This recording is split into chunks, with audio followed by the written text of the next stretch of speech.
The shocking confession no one saw coming. The night everything changed. It began with a 911 call that was almost too calm. At 11:43 p.m., the voice of a man reported what he claimed was a tragic accident. His words were measured, almost detached. "There's been an incident. My partner's not breathing." Within minutes, paramedics and officers swarmed a quiet suburban home on the outskirts of Portland. The neighborhood was silent except for the flashing red and blue lights reflecting off manicured lawns.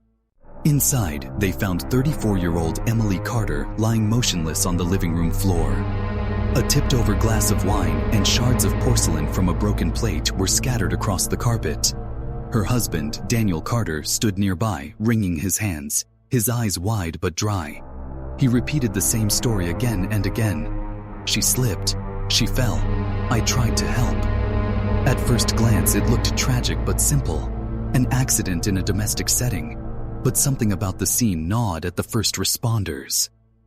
The position of the body didn't align with his description of events. The glass and plate were broken on the opposite side of the room from where he claimed she fell. And when one of the detectives stepped outside for fresh air, he noticed faint scratches along the back door, as though someone had tried to force their way out. The next morning, the coroner's early assessment only deepened the mystery.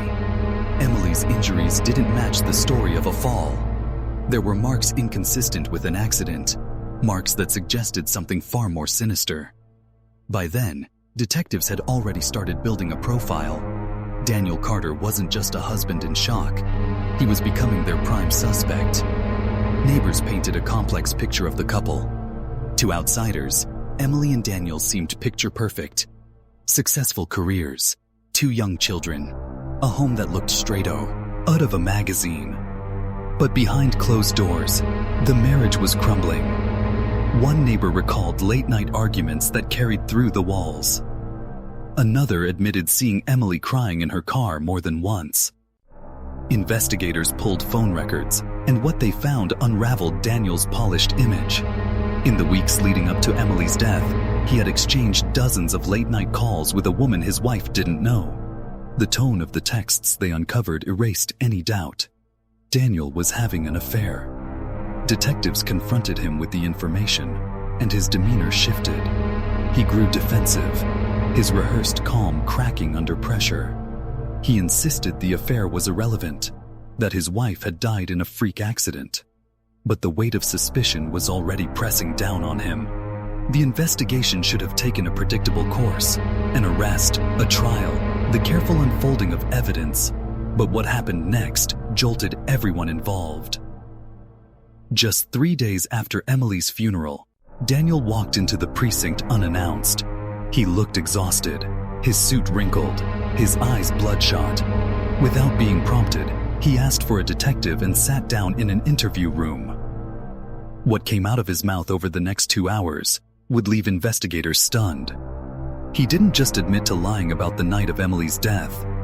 He confessed to something far bigger, something that tied him to events stretching back more than a decade.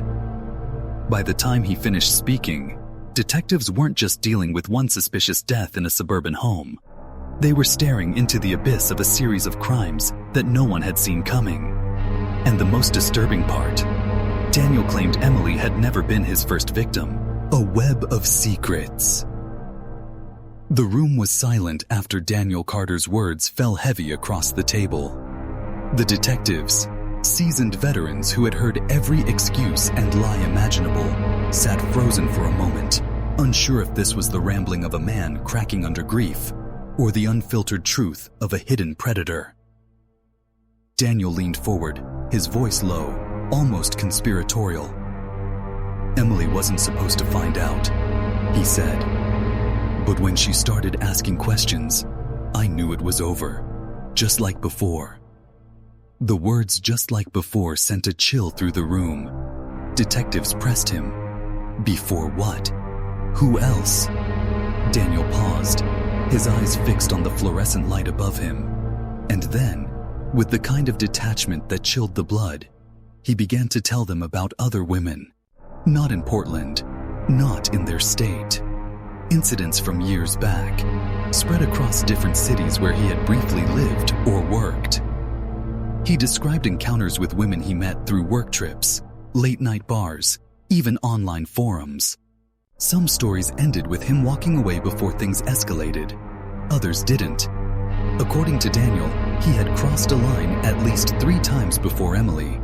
Each time, he claimed, he had managed to avoid suspicion, carefully covering his tracks. He insisted the deaths were accidents at first, until he admitted he had pushed them further, testing how far he could go before anyone noticed. The detectives recorded every word, torn between disbelief and horror. If what he was saying was true, Daniel wasn't just a grieving husband slipping up in an interrogation. He was confessing to being a serial offender who had moved in the shadows for years. The problem was evidence. Daniel's stories stretched across a decade, across state lines, across jurisdictions. Old files had been closed, some deaths marked as accidental or undetermined. To reopen them, they needed proof, something concrete, beyond the chilling testimony of a man who might be fabricating stories to shock or mislead. But then Daniel made a mistake. In the middle of his rambling confession, he mentioned details only investigators would have known about one case. A woman found near a riverbank in Seattle had been ruled an accidental drowning years earlier. But Daniel described the exact position of her jewelry, details never made public. Detectives exchanged glances. This wasn't imagination. He was giving them information only the perpetrator could know. The confession spread like wildfire through the precinct. The lead prosecutor was cautious.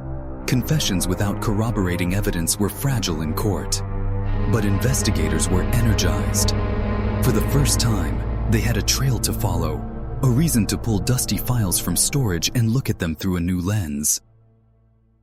As they dug deeper, more connections appeared. Daniel had lived near Chicago during a summer when a young woman vanished from a bar and was later found in an alley. He had rented an apartment in Denver around the same time another suspicious case was marked unsolved. Patterns emerged, subtle but undeniable.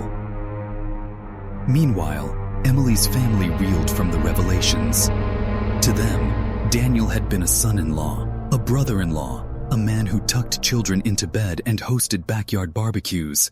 The thought that he might have been hiding a monstrous double life shattered their world. Friends and neighbors swarmed the family home with sympathy, but whispers spread quickly. How could no one have seen it? How could he hide so much in plain sight? The pressure mounted. Detectives knew the public wouldn't wait forever for answers. But Daniel seemed to enjoy dragging it out. Each day of questioning, he revealed a little more, as though savoring the control. His words dangled hope in front of investigators, but he refused to give exact names or dates. "You'll find them," he would say with a faint smirk. If you're clever enough, it became a race against time. Detectives reopened cases, contacted out-of-state authorities, and pored over files long forgotten. Each clue brought them closer, but each delay risked losing momentum, and if Daniel decided to stop talking, the fragile case could collapse. Then, in the middle of this tense standoff, investigators stumbled on something that would shift the entire investigation. Hidden inside a rented storage unit linked to Daniel's name, they found a box that shouldn't have existed. Inside were trophies, small items belonging to women long presumed to have died by accident or misadventure. It was the smoking gun they had been desperate for, but it was also a window into just how many lives Daniel had touched, and how many secrets he still hadn't confessed. The truth unveiled. The evidence inside Daniel Carter's storage unit hit investigators like a thunderclap. The items were ordinary on their own. Bracelets, hair clips, torn photographs. But when cross-checked against missing persons and old case files, they became something far darker.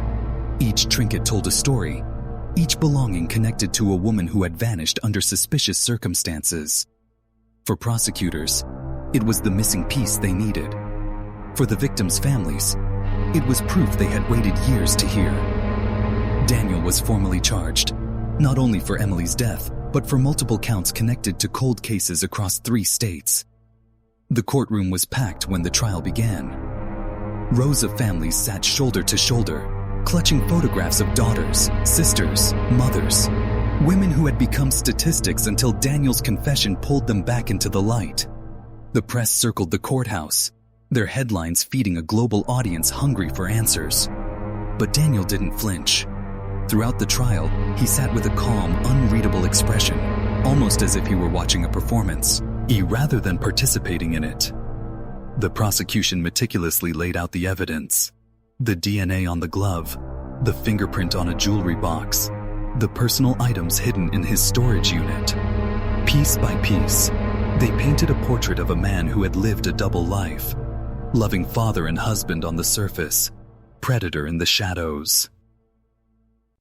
Emily's family testified, their voices breaking as they described her final days. Survivors of his manipulation, women he had stalked but not harmed, told the court how Daniel's charm masked a disturbing persistence. One even recalled Emily confiding her growing fear shortly before her death, a detail that tightened the noose around his defense.